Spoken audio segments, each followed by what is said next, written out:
Hello, boys and girls. I'm going to pick right back up where we left off with the one and only Ivan. Before Mac, before Bob, even before Ruby, I know that Stella is gone. I know it the way you know that summer is over and winter is on its way. I just know. Stella once teased me that elephants are superior because they feel more joy and more grief than apes. Your gorilla hearts are made of ice, Ivan, she said, her eyes glittering. Ours are made of fire. Right now, I would give all the yogurt raisins in all the world for a heart made of ice. Bob heard from a rat, a reliable source, that they tossed Stella's body into a garbage truck. It took 5 men and a forklift. All day I tried to comfort Ruby, but what can I say? That Stella had a good and happy life, that she lived as she was meant to live, that she died with those who loved her most nearby. At least the last is true. Julia cries all evening while her father sweeps and mops and dusts and cleans the toilets. When George sees Mac, he runs to him. I can only hear a few of his words. Vet, should have, wrong.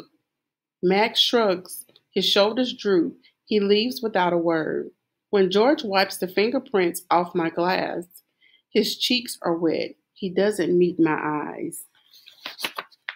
When all the humans have left, I send Bob to check on Ruby. How is she? I ask when he returns. She was shivering, Bob says. I tried to cover her with hay, and I told her not to worry because you were going to save her. I glare at him. You told her that? You promised Stella, Bob lowers his head. I wanted to make the kid feel better. I should have made that promise, Bob. I just wanted. I point to Stella's domain, and for a moment it seems like I've forgotten how to breathe.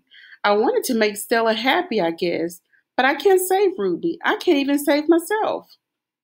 I flop onto my back. The cement is always cold, but tonight it hurts. Bob leaps onto my belly. You are the one and only Ivan, he says. Mighty Silverback. He licks my chin, and he's not even checking for leftovers. Say it, Bob commands. I look away. Say it, Ivan. I don't answer. So Bob licks my nose until I can't stand it any longer. I am the one and only Ivan, I mutter.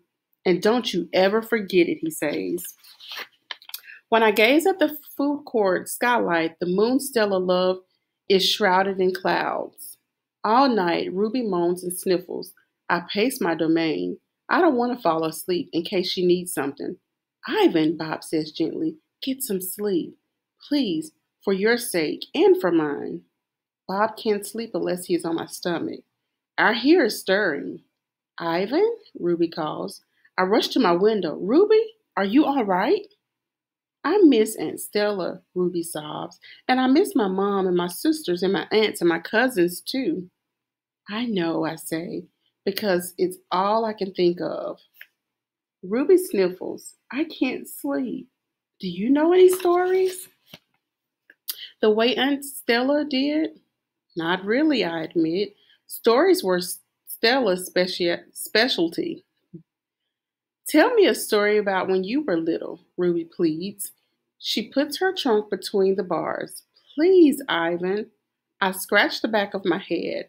I don't remember things, Ruby, I admit. It's true, Bob says, trying to be helpful. Ivan has a terrible memory. He's the opposite of an elephant. Ruby lets out a long, shivery breath. Oh, well, that's okay. Night, Ivan and Bob. I listen to Ruby's soft sobs for a long, horrible minute. Then I hear myself saying, once upon a time, there was a gorilla named Ivan. And slowly and deliberately, I try to remember. I was born in a place humans call Central Africa, in a dense rainforest so beautiful no crayons could ever do it justice. Gorillas don't name their newborns right away, the way humans do. We get to know our babies first. We wait to see hints of what might yet be. When they saw how much she loved to chase around the forest, my parents decided on my twin sister's name, Tag. Oh, How I loved to play tag with my sister. She was nimble, but when I got too close, she would leap onto my unsuspecting father. Then I would join her, and we would bounce on that tolerant Billy until he gave us the grunt, the rooting pig sound that means enough. That game never got old, although my father might have disagreed.